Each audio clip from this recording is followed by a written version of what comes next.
ಮೀಟಿಂಗ್ನ ಸಂದರ್ಭದಲ್ಲಿ ಮುಖ್ಯಮಂತ್ರಿ ಡಿಕೆ ಶಿವಕುಮಾರ್ ಅವರು ಮಾಜಿ ಮುಖ್ಯಮಂತ್ರಿಗಳು ವಿಪಕ್ಷ ನಾಯಕರ ಸಮ್ಮುಖದಲ್ಲಿ ಹಲವು ವಿಚಾರಗಳನ್ನು ಪ್ರಸ್ತಾಪ ಮಾಡಿದ್ದಾರೆ. ತಮಿಳುನಾಡು ಮುಖ್ಯಮಂತ್ರಿ ರಾಜ್ಯಕ್ಕೆ ಬರಬೇಕಾಗಿತ್ತು, ಆದರೆ ಸದ್ಯಕ್ಕಿನ ಪರಿಸ್ಥಿತಿಯಲ್ಲಿ ಯಾವುದೇ ಕಾರಣಕ್ಕೂ ಬರೋದು ಬೇಡ, ಪರಿಸ್ಥಿತಿ ತಿಳಿಯಾದ ಮೇಲೆ ಬರೋದಕ್ಕೆ ಹೇಳಿದ್ದೀನಿ ಅಂತಾನೂ ಕೂಡ ಹೇಳಿದ್ದಾರೆ. ಅಲ್ಲದೆ ನೀರು ಹಂಚಿಕೆ ವಿಚಾರಕ್ಕೆ ಸಂಬಂಧಪಟ್ಟಂತೆಯೂ ಕೂಡ ಹಲವು ವಿಚಾರಗಳನ್ನು ಪ್ರಸ್ತಾಪ ಮಾಡಿದ್ದಾರೆ. ಮಳೆ ಚೆನ್ನಾಗಾಗ್ತಾ ಇದೆ, ಪರಿಸ್ಥಿತಿ ಸುಧಾರಿಸಬಹುದು.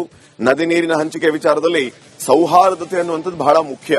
ಸಮಸ್ಯೆ ನಿವಾರಣೆ ಮಾಡುವುದು ನಮ್ಮ ಮೊದಲ ಆದ್ಯತೆ ಅಂತ ಸಿಎಂ ಡಿಕೆ ಶಿವಕುಮಾರ್ ಹೇಳಿದ್ದಾರೆ.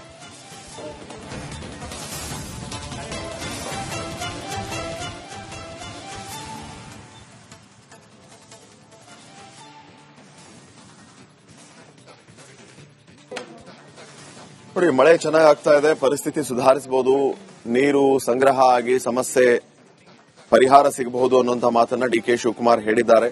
ಸಮಸ್ಯೆ ನಿವಾರಣೆ ಮಾಡುವುದು ನಮ್ಮ ಮೊದಲ ಆದ್ಯತೆ ಅಂತ ಹೇಳಿ ಮಾಜಿ ಸಿಎಂ ವಿಪಕ್ಷ ನಾಯಕರ ಮುಂದೆ ಸಿಎಂ ಡಿಕೆ ಶಿವಕುಮಾರ್ ಹೇಳಿದ್ದಾರೆ.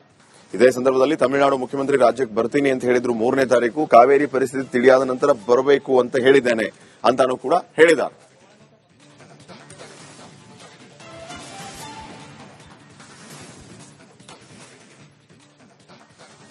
ಸರ್ವಪಕ್ಷ ಸಭೆಯಲ್ಲಿ ಒಂದಷ್ಟು ವಿಚಾರಗಳ ಬಗ್ಗೆ ಚರ್ಚೆಯನ್ನ ಕೂಡ ಮಾಡಲಾಗಿದೆ.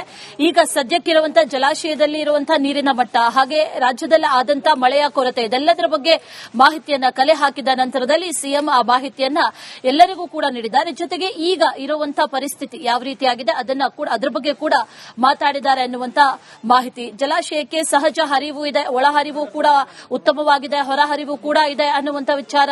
ಜೊತೆಗೆ ತಮಿಳುನಾಡು ಸಿಎಂ ಏನ್ ಬರ್ತೀನಿ ಅಂದಿದ್ರು, ಈಗ ಸದ್ಯಕ್ಕೆ ಪರಿಸ್ಥಿತಿ ಬಿಗಡಾಯಿಸ್ತಾ ಇದೆ, ಹಾಗಾಗಿ ಈಗ ಬೇಡ, ಪರಿಸ್ಥಿತಿ ತಿಳಿಯಾದ ನಂತರ ಬನ್ನಿ ಅನ್ನುವಂಥದ್ದನ್ನ ಹೇಳಿದ್ದೇನೆ ಅನ್ನೋದನ್ನ ಸಿಎಂ ಹೇಳಿದ್ದಾರೆ. ಇದೇ ವಿಚಾರಕ್ಕೆ ಸಂಬಂಧಪಟ್ಟಂತೆ ಡೀಟೇಲ್ಸ್ ಕೊಡ್ತಾರೆ ನಮ್ಮ ಪ್ರತಿನಿಧಿ ಹನುಮಂತು ನೇರ ಸಂಪರ್ಕದಲ್ಲಿ ಜಾಯಿನ್ ಆಗಿದ್ದಾರೆ.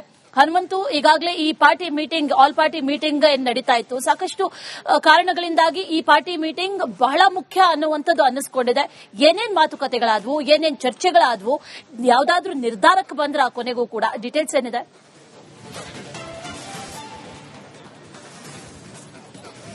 ಅಶ್ವಿನಿ, ನಿರ್ಧಾರ ಈ ಕ್ಷಣದವರೆಗೂ ಕೂಡ ಇನ್ನೂ ಹೊರಬಿದ್ದಿಲ್ಲ. ಕಾರಣ ಏನಂತಂದು ಹೇಳಿದ್ರೆ ಸರ್ವಪಕ್ಷ ಸಭೆ ಇನ್ನೂ ಕೂಡ ನಡೀತಾ ಇದೆ. ಇಲ್ಲಿ ಪ್ರಮುಖವಾಗಿ ಸದ್ಯದ ಪರಿಸ್ಥಿತಿ ಈಗಷ್ಟೇ ಈಗ ಸರ್ವಪಕ್ಷ ಸಭೆ ಕೂಡ ಮುಗಿದಿರುವಂತಹ ಮಾಹಿತಿ ಈಗ ಲಭ್ಯ ಆಗ್ತಾರಂತದ್ದು. ಕಾರಣ ಏನಂತಂದು ಹೇಳಿದ್ರೆ ಸುದೀರ್ಘವಾಗಿ ನಡೆದಂತ ಮಳೆ ಏನಿದೆ, ಮಳೆ ಏನು ಕೊರತೆ ಆಗಿತ್ತು, ಆ ಕಾರಣಕ್ಕಾಗಿ ನೀರಿನ ಸಮಸ್ಯೆ ಹೆಚ್ಚಾಗಿತ್ತು. ಇದೀಗ ಇವತ್ತಿನ ಸಭೆಯಲ್ಲಿ ಮುಖ್ಯಮಂತ್ರಿ ಡಿಕೆ ಶಿವಕುಮಾರ್ ಅವರು ಕೂಡ 57 ಟಿಎಂಸಿ ನೀರು ಈಗಾಗಲೇ ಬಂದಿದೆ ಮತ್ತು ಸಹಜವಾಗಿಯೇ ಒಳಹರಿವು ಜಾಸ್ತಿ ಆಗಿರುವಂತಹ ಹಿನ್ನೆಲೆಯಲ್ಲಿ ಅದು ಕೂಡ ಸಹಜವಾಗಿ ಹರಿದು ಹೋಗ್ತಾ ಇದೆ. ಹಾಗಾಗಿ ದಿನಕ್ಕೆ 3500 ಕ್ಯೂಸೆಕ್ ನೀರೇನು ಬಿಡಬೇಕಾಗಿತ್ತು ಅದು ಕೂಡ ಹರಿದು ಹೋಗ್ತಾ ಇರುವಂತಹ ಸದ್ಯಕ್ಕೆ ಸಮಾಧಾನಕರವಾದಂತಹ ಪರಿಸ್ಥಿತಿ ಇದೆ.